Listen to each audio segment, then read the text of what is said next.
वाणी चल रही थी 11/4/64 की, और दूसरे पेज के अंत में बात चल रही थी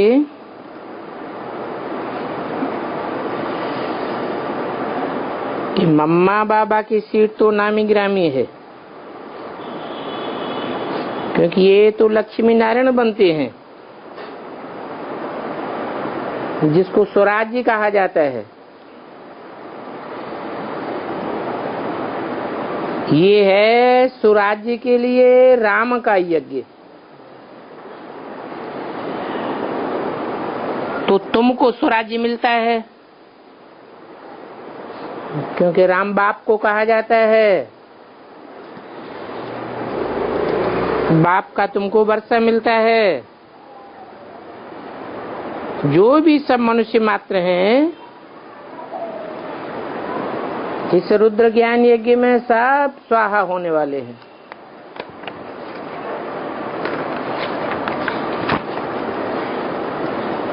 इसलिए इनको यज्ञ कहा जाता है।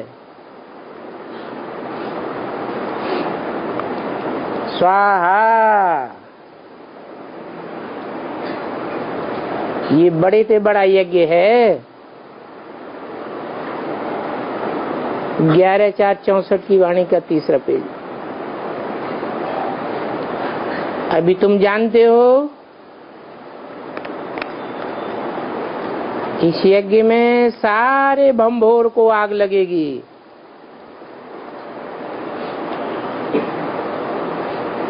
और तुम अभी आते हो बाबा के पास पुरानी दुनिया छोड़ देने के लिए। तुम्हारी बुद्धि में आ गया है आप मुए मर गई दुनिया।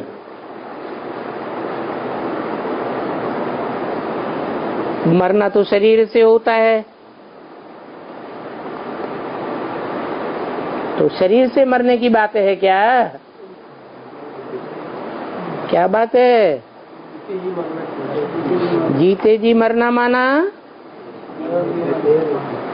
शरीर से मरना नहीं, देह अभिमान से मरना।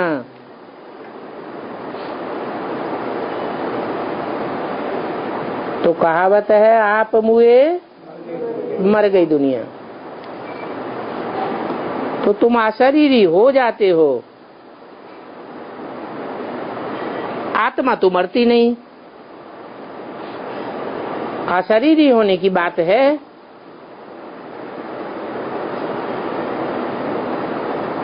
तो जब शरीर ही खलास हो गया तो फिर कुछ है ही नहीं। देह अभिमान का नाम निशान खलास हो गया तो फिर तुमको जरूर नया शरीर मिलता है। जब नया शरीर मिलता है तुम नई दुनिया में आते हो तो नई दुनिया का ख्याल होता है। अभी करना क्या है? पहले पहले पुरानी दुनिया को बुद्धि से छोड़ने की बात है। शरीर का भान छोड़ शिव बाबा के गले का हार तुम बनते हो। बाबा तो निराकारी है ना, तो गले का हार भी कैसे बनेंगे?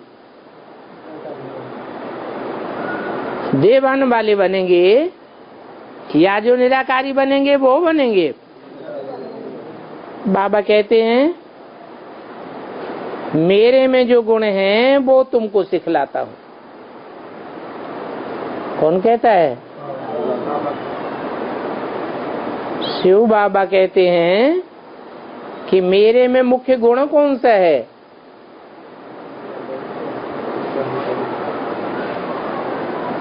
जो सदा शिव कहा जाता है। मेरे में मुख्य गुण है निराकारी। फिर और बातें आती हैं। निराकारी, निर्विकारी, निरहंकारी, तो वो ही मैं तुमको सिखाता हूं। दूसरा तो कुछ नहीं सिखाता। कोई भी नई इन्वेंशन निकालते हैं तो उसकी वृद्धि राजाओं के द्वारा कराते हैं।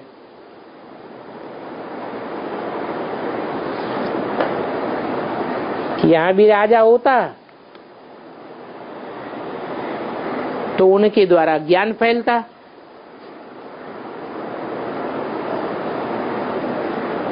तो यहां ब्राह्मणों की दुनिया में कोई राजा नहीं जो ज्ञान फैले।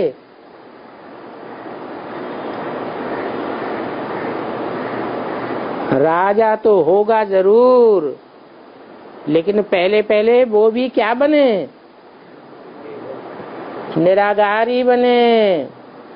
जब खुद निराकारी बने तो ये ज्ञान भी फैलेगा। इसलिए अव्यक्तवाणी में भी बोला, जब तुम बच्चे अव्यक्त बन जावेंगे तो तुम्हारी प्रत्यक्षता, बाप के साथ तुम्हारी भी प्रत्यक्षता हो जाएगी। तो राजा होता तो उनके द्वारा ज्ञान फैलता, क्योंकि राजा में ताकत रहती है। तो बाप ने तुमको ये इन्वेंशन बता दी। क्या बता दी है? क्या बाबा ने इन्वेंशन बता दी? कौन सी खोज की नई बात बता दी जो नाम वाला हो जावे दुनिया में है? जितना जितना निराकारी बनेंगे उतना उतना ज्ञान की और बाप की प्रत्यक्षता होती जाएगी। अभी तुम जान गए हो कि स्वर्ग की स्थापना कैसे होती है। कैसे होती है? अरे अभी तो बताया। जैसे जैसे स्वस्थिति की स्थापना बुद्धि में होती जाएगी, जैसे जैसे हम स्वस्थिति में स्थित होते जाएंगे, वैसे वैसे हमारे लिए स्वर्ग का वायुमंडल बनता जाएगा। अभी देखो स्वर्ग की स्थापना में कितना माथा मारना पड़ता है। क्यों मारना पड़ता है? क्योंकि घड़ी घड़ी देवान आ जाता है। कोई इन्वेंशन निकालते हैं तो गवर्नमेंट को बतलाते हैं ना कि इन्वेंशन वृद्धि में आ जाए, तो तुमको बेहद का बाप का परिचय देना है। क्या है? गवर्नमेंट को बताएं। क्या बताएं?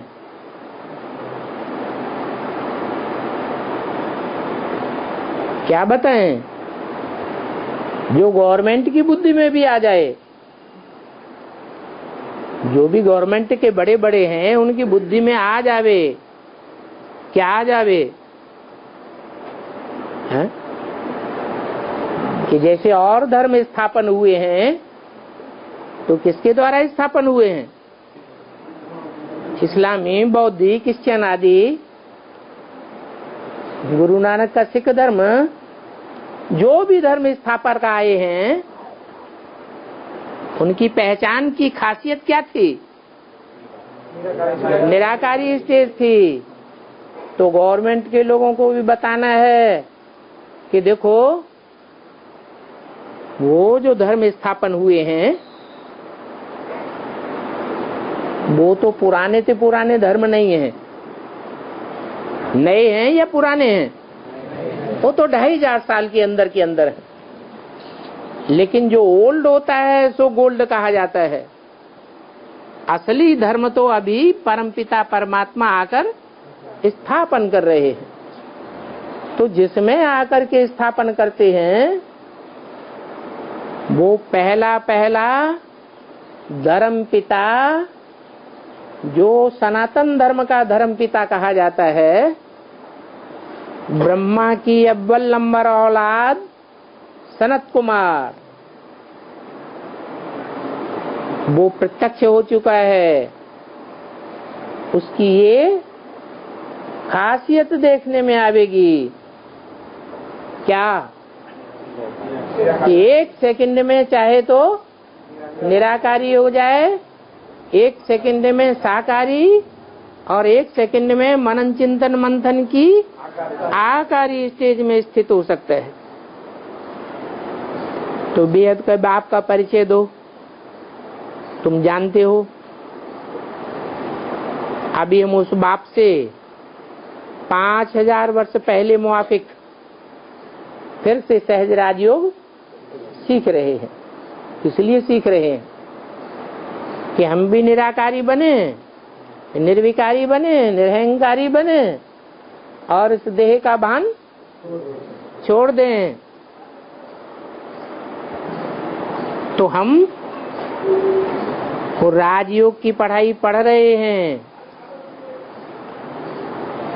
क्या राजनुदा हुआ है?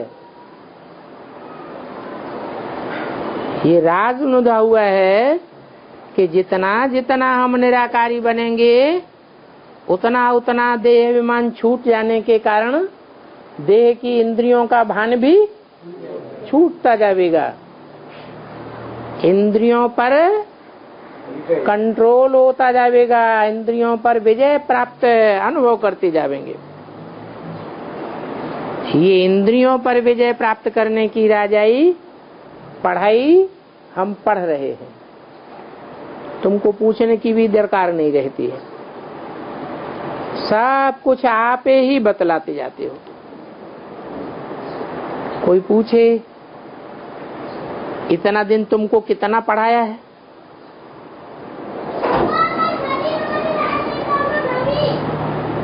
पढ़ाते पढ़ाते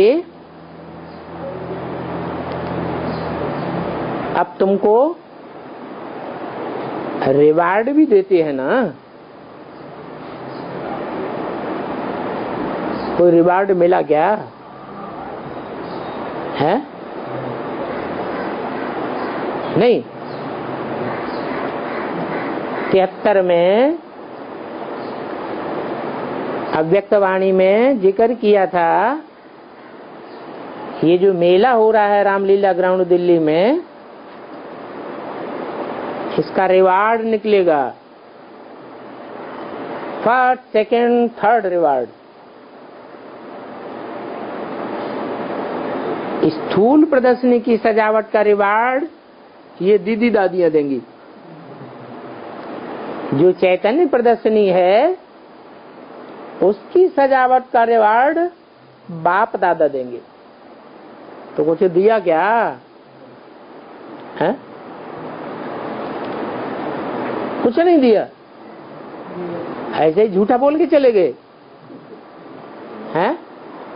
क्या दिया है? नहीं, वो तो 2004 की बात है, ये 73 की बात है अव्यक्तवाणी।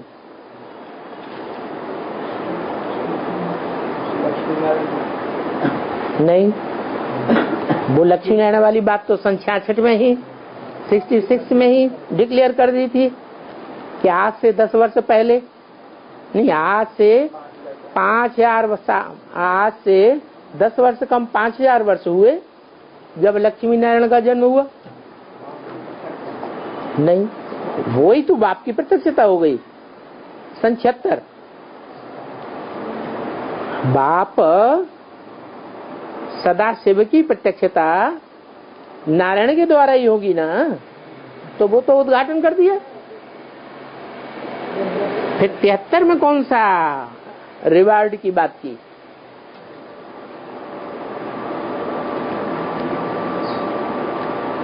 तीन नंबर डिक्लेयर होंगे, फर्स्ट, सेकंड, थर्ड।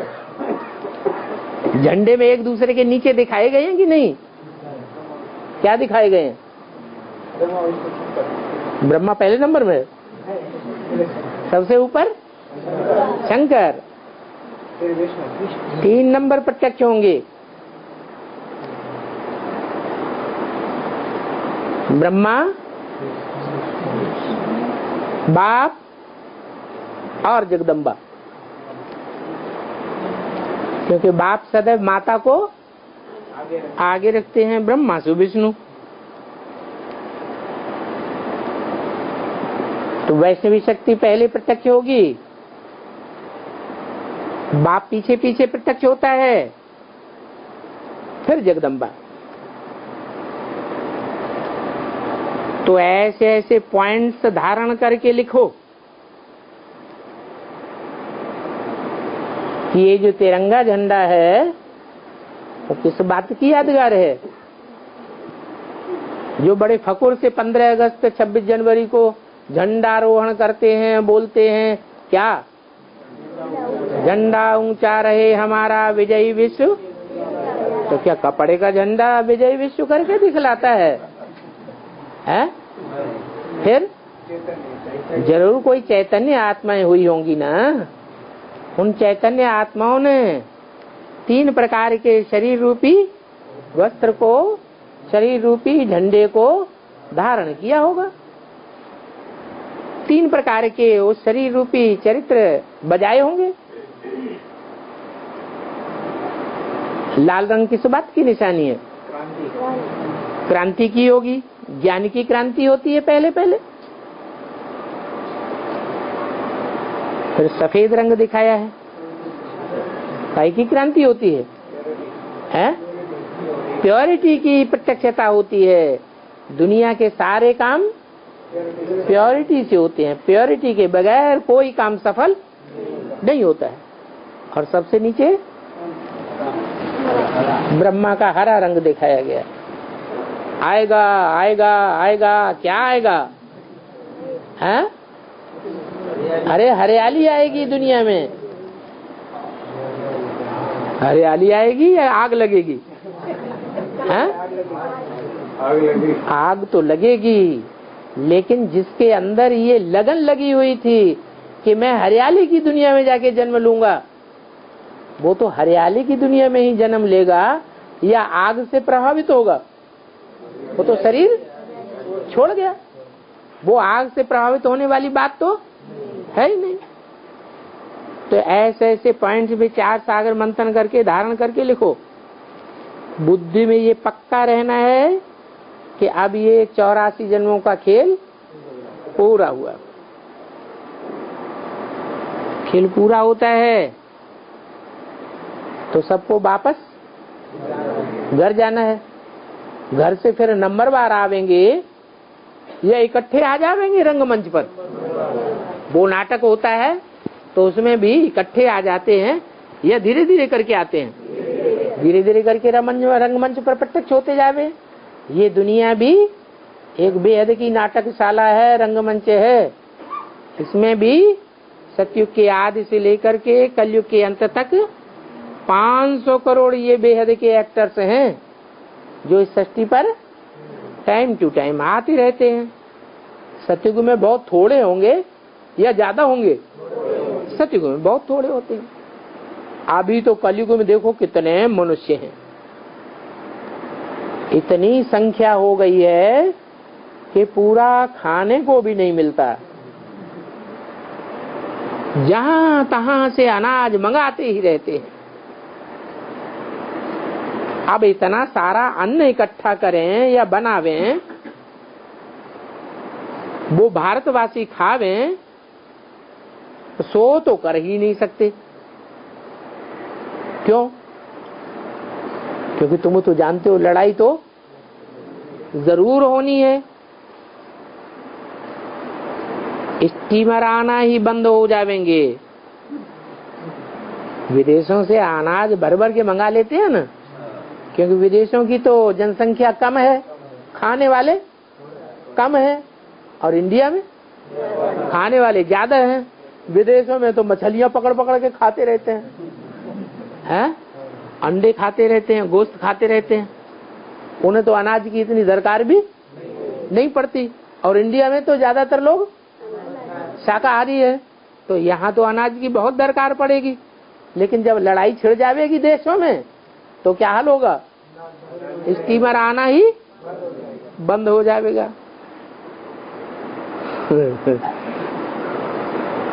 तो बहुत अकाल पड़ जाएगा उस समय। बॉम्ब्स, नेचुरल कैलेमिटीज और मूसलाधार बरसात, ये अनेक प्रकार की आपदाएं भी आना शुरू हो जाएंगी। ऐसी आपदाओं के बीच मनुष्य बड़ी त्राह त्राह करेंगे। तुम देखेंगे, जरूर देखेंगे कि विनाश कैसे होता है।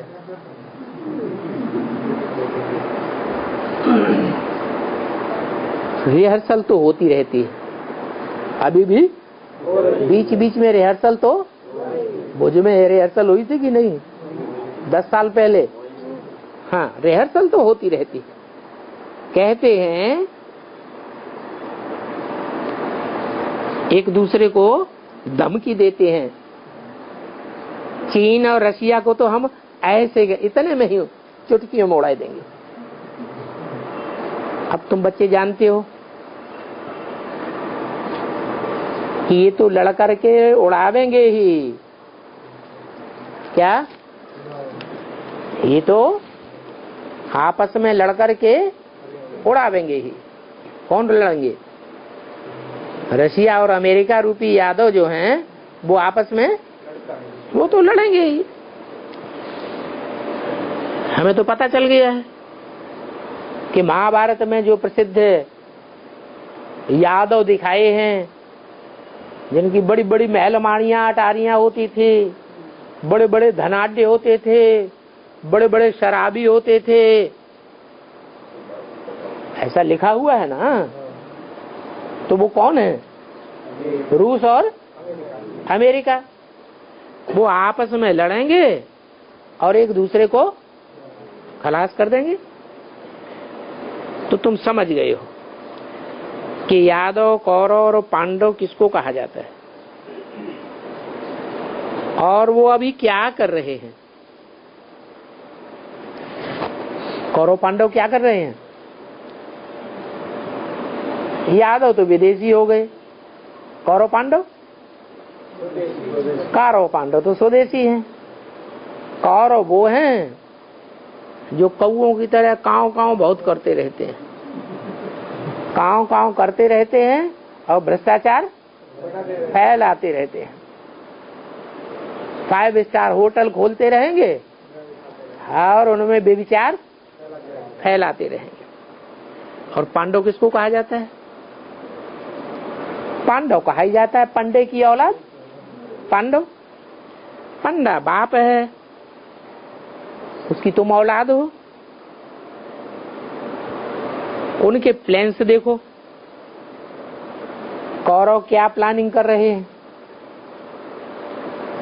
एक तरफ भ्रष्टाचारी बनते जा रहे हैं और दूसरी तरफ दिल्ली को स्वर्ग बनाने में लगे हुए हैं। और दिल्ली स्वर्ग बनेगी कि नरक बनेगी? पहले कब्रिस्तान बनेगी या परिस्तान बनेगी? जैसे कर्म करेंगे वैसे ही रिजल्ट सामने आएगी। और तुम अपना प्लान देखो, तुम क्या प्लानिंग कर रहे हो? है कि हम अपन को जितना स्वस्थिति में लगाएंगे, भेजेंगे, डालेंगे, उतना हम स्वर्ग में खुद को अनुभव करेंगे। स्वर्ग माने क्या? स्व माने आत्मिक स्थिति और ग माने गया। तो स्वर्ग माने क्या हुआ? जितना जितना आत्मिक स्थिति में जाएंगे उतना उतना हम सुखी होते जाएंगे। ऐसे तो शास्त्रों में भी लिखा हुआ है, कुरान में तो साफ लिखा हुआ है कि जब विनाश बरपा होगा, कयामत होगी, तो खुदा के बंदे बड़े आराम से स्वर्ग की भांति जन्नत की तरह रहेंगे। तो देखो तुम्हारे प्लान क्या है, उन कौरवों का प्लान क्या है? तुम्हारा तो सच्चा प्लान है, उनका है दिखावे का। तो वो कहते हैं हम इतना अनाज देंगे जो वहां से काब नहीं मंगाना पड़ेगा। क्या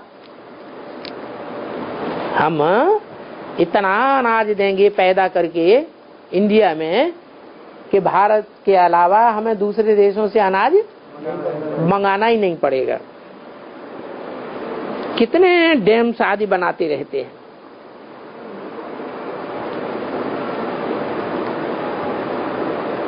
ये डैम्स आदि बनाना, पानी का जो नेचुरल बहाव है उस बहाव को अपनी बुद्धि लड़ा करके रोक देना।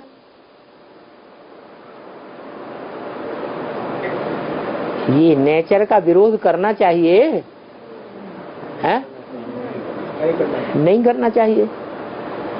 पृथ्वी के अंदर कुछ पता नहीं है कहां पे क्या हो रहा है।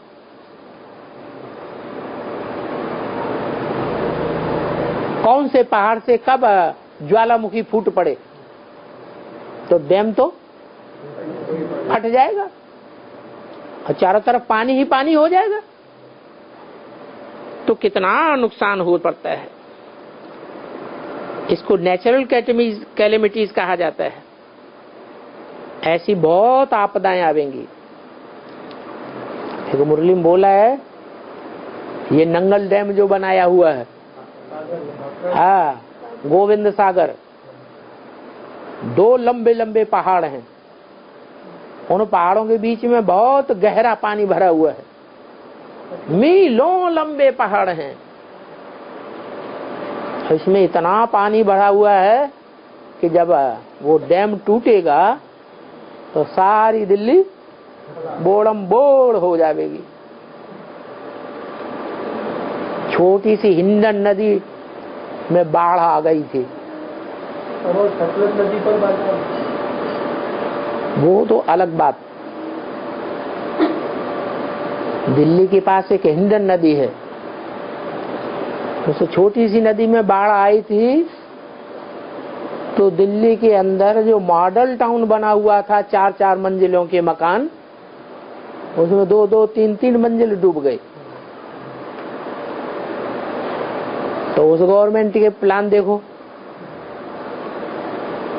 बिल्डिंगें बनाते हैं तो नक्शा पास कौन करता है? और गवर्नमेंट के इंजीनियर से पास करते हैं ना, प्लानिंग होती है ना उनकी, तो उनकी प्लानिंग फेल। नेचुरल कैलेमिटी से कोई बच पाएगा क्या? नहीं। तो तुम बच्चों को तो ऐसी स्थितियों में बड़ा स्थिरियम रहना है।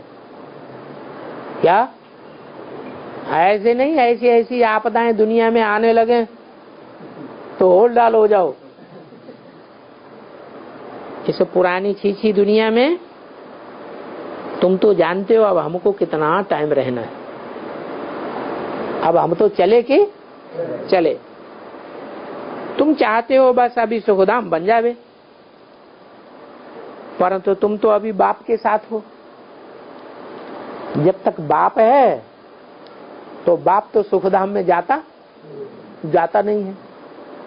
जाता है? बाप तो सुखधाम में जाते नहीं है।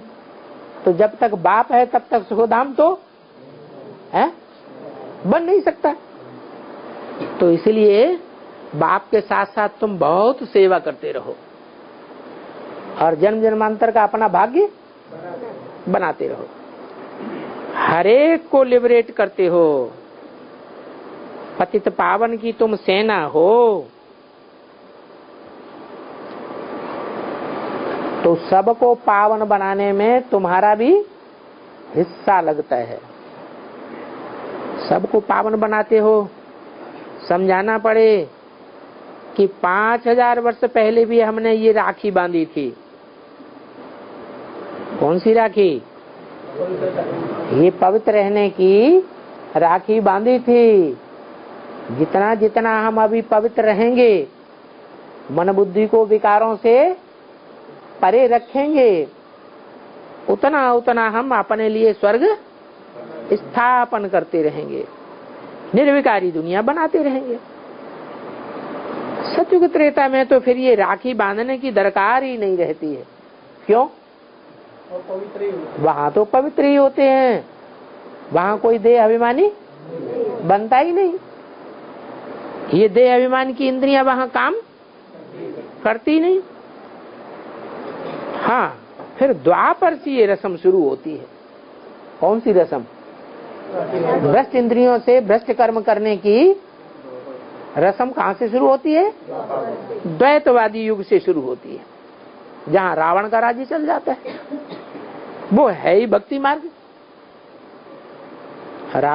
रावण से आती है भक्ति और राम से आता है ज्ञान। तो द्वापर युग से होता ही है भक्ति मार्ग। तुम जानते हो, अभी हम बच्चे आए हैं बाप के गले का हार बनने के लिए।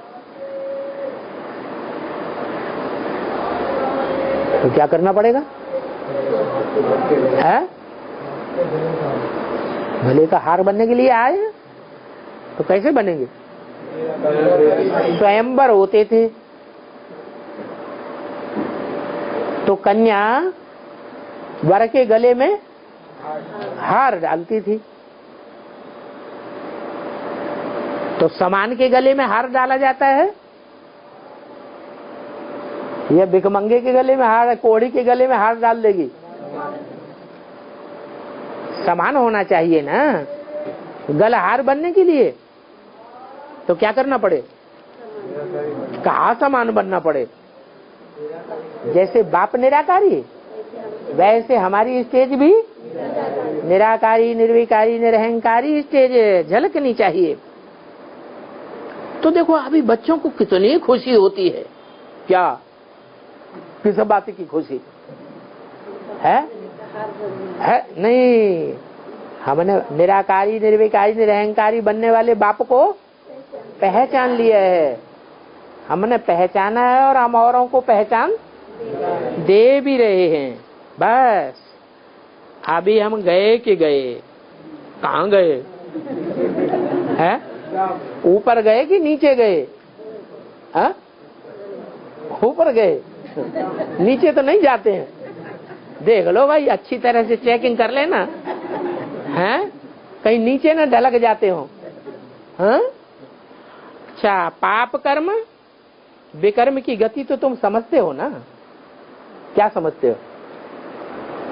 हैं? इंद्रियों से खास करके बड़ा पाप कौन सा होता है? काम विकार। काम विकार की इंद्रिय से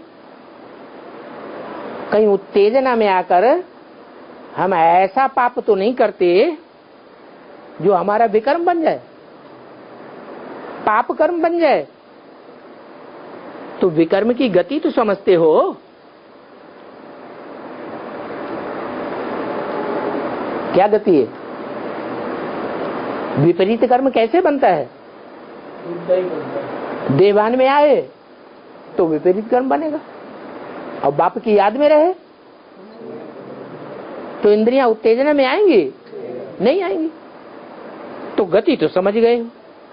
जो कुछ इस समय समझा रहे हैं हूबहू अक्षर बाई अक्षर 5000 वर्ष पहले भी तुमको समझाया था। क्या?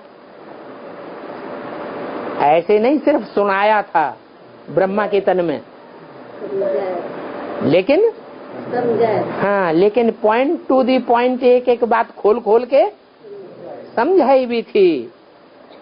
और कोई मनुष्य ऐसे थोड़े ही समझा सकेगा। कैसे? जैसे बाप एक एक मुरली के वाक्य को हिज्जे हिज्जे करके समझाई देते हैं। तो हम जैसे अभी बैठे हैं ऐसे ही 5000 वर्ष पहले भी बैठे थे, इसी सूरत के इसी घर में, हैं? और बाबा हमको खोल खोल के राज समझा रहे थे। तुमको सुनाया था, हम इन्हीं कपड़ों में बैठे थे कि दूसरे कपड़े थे? इन्हीं कपड़ों में बैठे थे। तेरा बच्चे का कपड़ा था या दाढ़ी मूंछ वाले का कपड़ा था? 5000 साल पहले बच्चे का कपड़ा था, 5000 साल पहले भी। अरे मनुष्य मिनट बाई मिनट जो बात होती है फिर कल्प के बाद वही बात मनुष्य फिर रिपीट करेंगे। इसका क्या मतलब हुआ?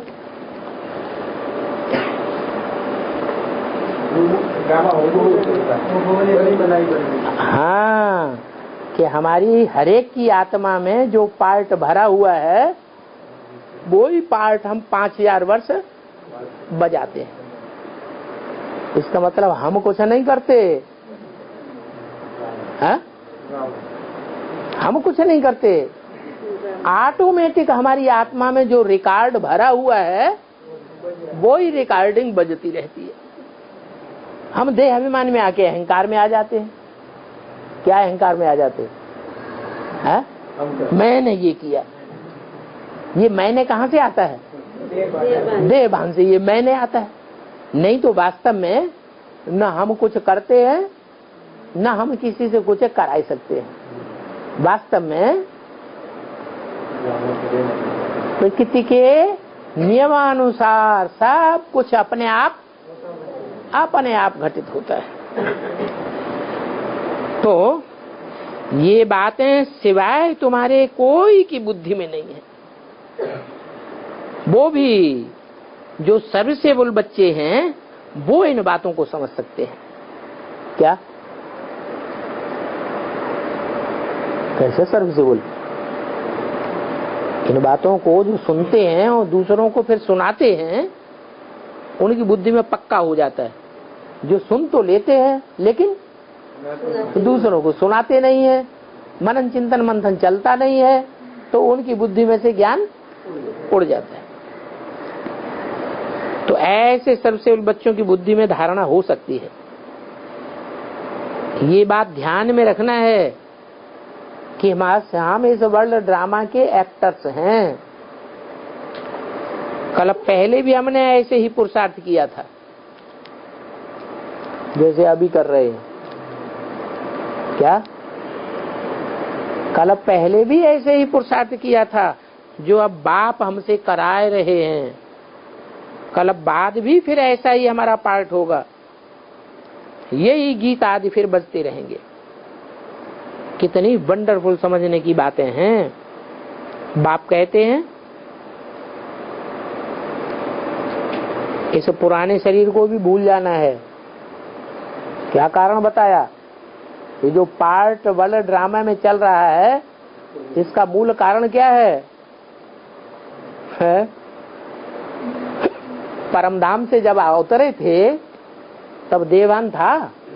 नहीं था। तब निराकारी स्टेज थी।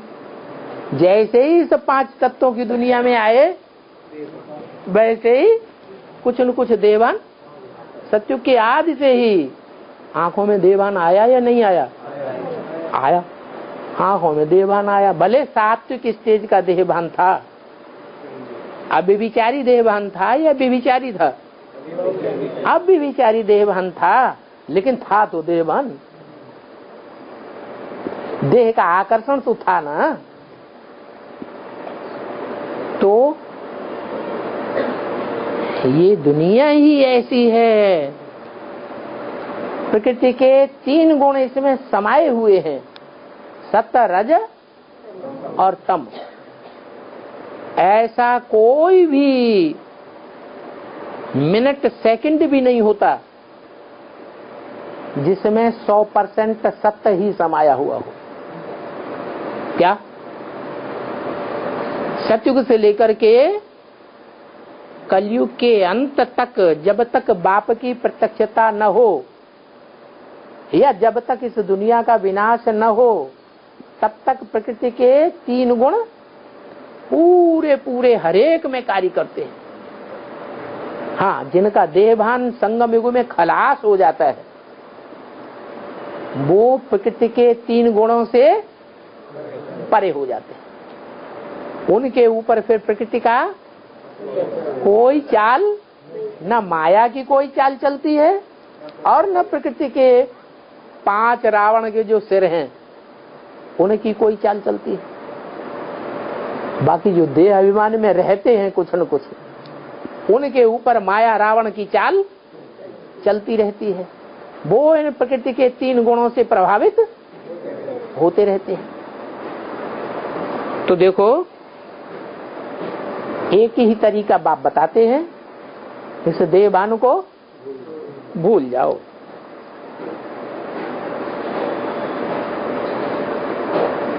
सत्युग आदि से ही आत्मा इस सृष्टि पर आती है और देहभान में गिरना शुरू हो जाती है, प्रकृति के चंबे में आ जाते हैं। भले प्रकृति सतो प्रधान होती है तो भी हमें बंधन में बांध तो लेती है ना, देह अभिमान के बंधन में। तो प्रकृति सारा कार्य करवा रही है या हम कर रहे हैं? प्रकृति ही सारा कार्य करवा रही है। प्रकृति के 3 गुण सत्व रज तम, वो सदैव इस सृष्टि पर 5000 साल काम करते रहते। मनुष्य क्या समझता है? देह अभिमानी मनुष्य समझता है हम कर रहे हैं। तो इस शरीर को भूल जाना है। बेहद का बाप कहते हैं अब अशरीरी बन जाओ। क्या और दूसरा कोई तरीका नहीं है। माया और प्रकृति को जीतने का दूसरा कोई तरीका नहीं है। न माया को जीत सकेंगे अशरीरी बने बिगर, और न प्रकृति के 3 गुणों को पार पाए सकेंगे। आत्मा को ही दुख फील होता है।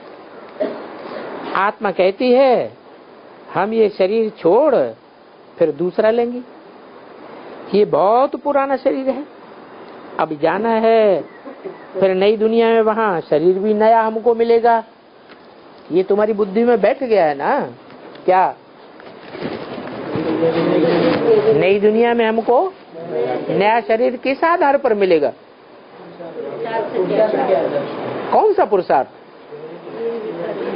जितना जितना हम निराकारी बनेंगे, देह का भान छोड़ते जावेंगे, उतना उतना हम नई दुनिया में सुख को अनुभव करेंगे। 11/4/64 की वाणी का 4था पेज। इसको कहा जाता है सतयुग की नई दुनिया। तुम जानते हो बरोबर बाबा से प्राप्ति तो हमें मिलनी ही है। क्या प्राप्ति मिलनी है? बाबा को याद करेंगे तो प्राप्ति क्या मिलेगी?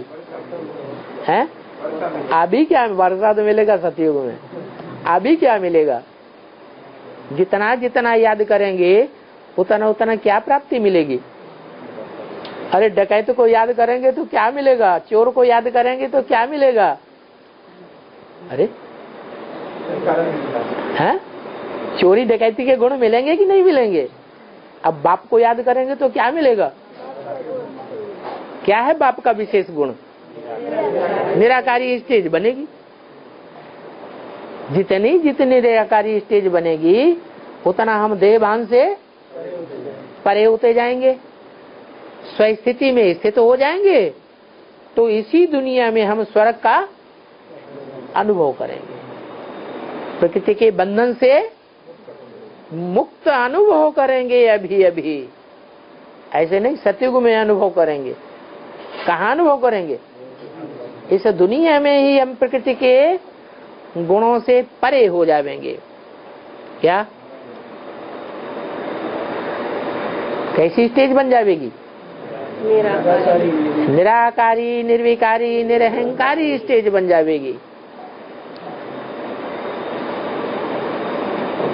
द्वापर से लेकर अपने कर्मानुसार लौकिक बाप से वर्षा लेते आए हो। क्या जैसे जैसे कर्म किए हैं कर्मों के अनुसार वर्षा लेते आए, जन्म जन्मांतर और 21 जन्म। यहाँ वर्तमान संगम युग के श्रेष्ठ कर्मों के अनुसार तुमको वर्षा मिलता है। सतयुग त्रेता में तो इस जन्म की प्रारब्ध की मिलती है। किस जन्म की? संगम युगी, जो पुरुषोत्तम संगम युगी जन्म है, इस जन्म की बाप हमें जो प्रारब्ध देते हैं वो मिलती है। और द्वापर कलयुग से लौकिक बाप की प्रारब्ध मिलती है। लौकिक बाप जो देते हैं, चाहे लौकिक बेहद का बाप हो और चाहे हद का बाप। बेहद का बाप बेहद की प्राप्ति कराते हैं। क्या प्राप्ति करावेंगे द्वापर कलयुग में? वहां लौकिक में बेहद का बाप होगा या नहीं होगा? कि परमधाम में पड़ा रहेगा? है? होगा। तो कुछ प्राप्ति कराएगा या नहीं कराएगा? क्या प्राप्ति कराएगा? जो जो धर्म पिताएं आते हैं वो आकर सिर्फ अपना धर्म स्थापन करते हैं, राजाई स्थापन नहीं करते। और जो बेहद का मनुष्य सृष्टि का बाप है वो हर धर्म में अपने ग्रुप के साथ जन्म लेकर के राजाई स्थापन करता है। तो राजाई का वर्षा सभी धर्म वालों को उस समय बेहद के मनुष्य सृष्टि के बाप से मिलता जाता है। तो बताया कि लौकिक बाप से वर्षा लेते आए हो कर्मों के अनुसार द्वापर युग से, चाहे वो लौकिक बाप हद का हो एक जन्म का और चाहे वो बेहद का 500 करोड़ का मनुष्य सृष्टि का बाप हो। वहां कौन से बाप से वर्षा मिलता है? द्वापर कलयुग में हद के बाप से वर्षा मिलता है। हद के बाप से वर्षा तो मिलता है, लेकिन वो हद का बाप एक जन्म का होता है। और लौकिक बाप होता है या अलौकिक होता है या पारलौकिक होता है? लौकिक बाप होता है। अब वो लौकिक बाप हद का भी हो सकता है, लौकिक बाप एक जन्म का भी हो सकता है और 84 जन्मों का भी। प्रारब्ध बनाने वाला वो बेहद का मनुष्य शक्ति का बाप भी हो सकता है। भले हम पहचानते नहीं हैं, लेकिन हर धर्म की राजाई स्थापन करने वाला कोई न कोई बाप होता जरूर है। यहाँ से तुम प्रारब्ध बनाकर जाते हो। क्या कहा? कौन सी प्रारब्ध बना के जाते हो? सतयुग त्रेता की प्रारब्ध बनाकर जाते हो? कहाँ की प्रारब्ध बना के जाते हो? यहाँ से सतयुग त्रेता की प्रारब्ध बना के जाते हो। यहाँ ऐसे नहीं कहेंगे कि द्वापर कलयुग की प्रारब्ध बना के जाते हो। यहाँ के कर्मों के अनुसार जो हम श्रीमत के अनुकूल चलते हैं, कर्म करते हैं, उससे हम सतयुग त्रेता में वर्षा पावेंगे। लेकिन द्वापर कलयुग में जो मिलेगा हमको राजाई या गधाई का सुख अथवा दुख, वो इस जन्म के आधार पर मिलेगा या द्वापर कलयुग के कर्मों के आधार पर मिलेगा? द्वापर कलयुग में जो हम कर्म करेंगे उसके अनुसार वर्षा मिलेगा। वहां कर्म कराने वाला कोई होगा या नहीं होगा? होगा? है? नहीं। यहाँ हम संगम युग में जो कर्म करते हैं, श्रीमत के अनुकूल जो कर्म करते हैं, उनका वर्षा सतयुग त्रेता में मिलता है 21 जन्म का। और श्रीमत के बरखिलाफ जो कर्म करते हैं उसका हिसाब किताब द्वापर कलयुग में इस जन्म के अनुसार नहीं मिलेगा। लेकिन हमारे अंदर संस्कार भर जाते हैं वो देह अभिमान के, जो हम श्रीमत को छोड़ अपनी मनमत या मनुष्यों की मत पर कर्म करने लग पड़ते हैं। तो वो ही देह अभिमान वहां भी द्वापर युग से शुरू हो जाएगा। और देह अभिमान के आधार पर हम जो कर्म करेंगे वो सतयुग त्रेता के आधार, पद के आधार पर ही हमें द्वापर कलयुग में भी हद का वर्षा मिलेगा। अब यहाँ ये समझाया जाता है कि तुमको पूर्व जन्म के भी कर्म कूटने पड़ते हैं। कहाँ? संगम युग में। जो करेगा सो पावेगा। अभी तुम अपनी मेहनत से 21 जन्मों का वर्षा लेते हो, अब जो चाहे सो पुरुषार्थ कर लो। क्या पूर्व जन्म के पाप कर्मों को कूट पीट के खलास करना चाहो तो जल्दी जल्दी कर लो बाप की याद से। बाप की याद में एक और फायदा है, श्रीमत याद आएगी कि नहीं आएगी? श्रीमत याद आएगी तो अच्छे कर्म होंगे या बुरे कर्म होंगे? अच्छे कर्म करेंगे तो कौन से जन्मों का प्रारब्ध बनेगा? सतयुग त्रेता के सुख का ही प्रारब्ध बनेगा, दुख नहीं होगा वहां।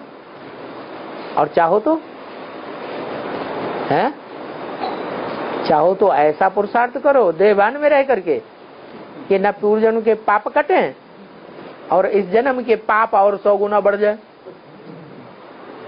अगर श्रीमत के बरखिलाफ कर्म करेंगे तो 100 गुना पाप चढ़ेगा या 1 गुना पाप चढ़ेगा? यहाँ 100 गुना पाप चढ़ जाता है।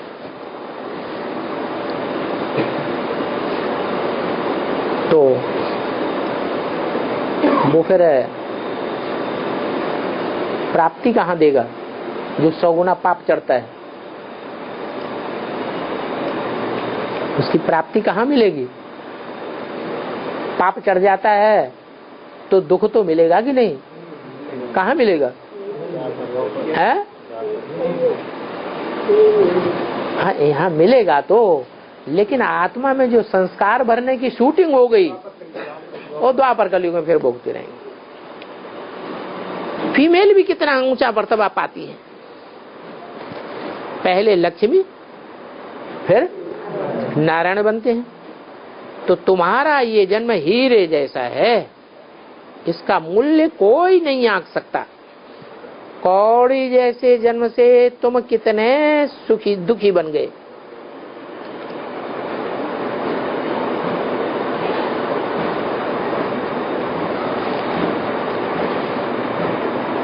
रोना पीटना क्या क्या लगा हुआ है, कौन से जन्म में? कौड़ी जैसे जन्म में। क्यों? कौड़ी जैसे जन्म में रोना पीटना लगा हुआ है। तो रोना पीटना कौन से जन्म से बंद हो? है? कौन सा जन्म हम ले हुए हैं जो हमारा रोना पीटना बंद हो जावे? है? संगम युग का जन्म लें। संगम युग का कौन सा जन्म? वो तो कौड़ी तुल्य हो गया जिससे रोने पीटना लगता है। अब हम कौन सा जन्म ले जाए जिससे रोना पीटना तो बंद हो जाए और सुखी ही सुखी हो जाए? कैसे हो जाएंगे? हीरे तुल्य जन्म ले लें तो क्या करें? है? लंदन में रखा हुआ कोहनेरी हीरा चुरा लें, है? गले में लटकाए लें तो हर समय याद बना रहेगा। तो हीरे तुल्य जन्म हो जाएगा? फिर कैसे करें? है? अरे वो स्थूल हीरे की बात नहीं है, ये तो आत्मा के स्मृति की बात है। आत्मा को चेक करना है घड़ी घड़ी। कौड़ी जैसा अंधेरा गड्ढा याद आता रहता है या हीरे जैसी आत्मा याद आती है? 24 घंटे में क्या ज्यादा याद आता है? स्टेज क्या है? निराकारी स्टेज बनती है या देह अभिमान की स्टेज बनी रहती है? क्या स्थिति है? अगर हीरे की याद पक्की हो गई तो सुख मिलेगा इसी जन्म में। अभी अभी सुख का अनुभव करेंगे या दुख का अनुभव करेंगे? घड़ी घड़ी सुख का अनुभव करते रहेंगे। इसलिए कहते हैं कि महाराजा राजा का बच्चा हो तो कौड़ी कौड़ी के लिए मोहताज होगा? नहीं हो सकता। यहाँ तो तुम विश्व का मालिक बनाने वाले के बच्चे बने हो, तो जब वहाँ हेवनली गॉडफादर के बच्चे हैं तो हम दुखी क्यों रहते हैं? क्या कारण हुआ? कौड़ी जैसा जन्म है, कौड़ी को स्मृति में रखते हैं ज्यादा और हीरे की याद भूल जाती है। हीरे की याद माने क्या? नहीं, आत्मिक स्थिति सिर्फ हीरा नहीं है, सबकी आत्मा हीरा है भी नहीं। कोई की आत्मा कौड़ी है अभी और कोई की आत्मा हीरा है। कौड़ी है तो अंधेरा अज्ञान का है या नहीं है? अज्ञान का अंधेरा है तो अनिश्चय आता है या नहीं? अविश्वास पैदा होता है ना? होता है।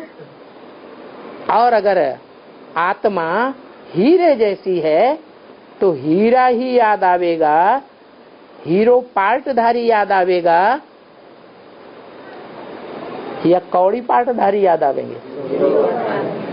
जैसा संग वैसा रंग लगेगा। तो देखो कौड़ी जैसे जन्म से कितना रोना पीटना लगा हुआ है। आफतों से मनुष्यों को नींद ही नहीं आती है, इतना दुखी होते हैं जो गोली लेकर के आराम करना पड़ता है। अभी बाप कहते हैं आगे चल के तो बड़ा हंगामा होना है, फिर कैसे नींद आवेगी?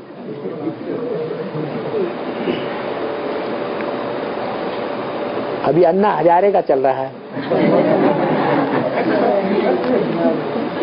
अगर वो मर गया मान लो तो पब्लिक बिफर गई तो है? तो जैसे सन 76 में क्या लगा था, इमरजेंसी लागू हो गई थी, फिर इमरजेंसी लागू हो गई, गली गली में मिलिट्री खड़ी हो गई, तो सब्जी मिलेगी? अनाज मिलेगा? महंगा मिलेगा। गरीब तो बेचारे वैसे ही मर रहे हैं और ही मरने लग पड़ेंगे। गरीबों की तो बात छोड़ो, और रईसों की भी अच्छी तरह से धुनाई हो जाएगी। बड़ा हंगामा होना है, इतना हंगामा बढ़ता जाएगा जो सारा ही राज्य चला जाएगा। कौन सा राज्य चला जाएगा? है? कौन सा राज्य चला जाएगा? अरे है? कौन सा राज्य? हाँ, ये भ्रष्टाचारी सारा राज्य खलास हो जाएगा। मिलिट्री सब ये ही, मिलिट्री सब और तैनात हो जाएगी।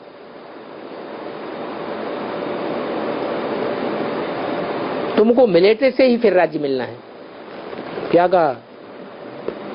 इसका मतलब लास्ट में नहीं, रूहानी तो होगी, लास्ट में शासन मिलिट्री के हाथ में आने वाला है। पाकिस्तान में तो घड़ी घड़ी मिलिट्री शासन होता रहा, लेकिन इंडिया में कभी मिलिट्री शासन नहीं हो पाया। लेकिन यहाँ का भ्रष्टाचार भी दुनिया का सबसे जास्ती भ्रष्टाचार है, और वो कब ठीक होगा? जब मिलिट्री के हाथ में शासन आवेगा।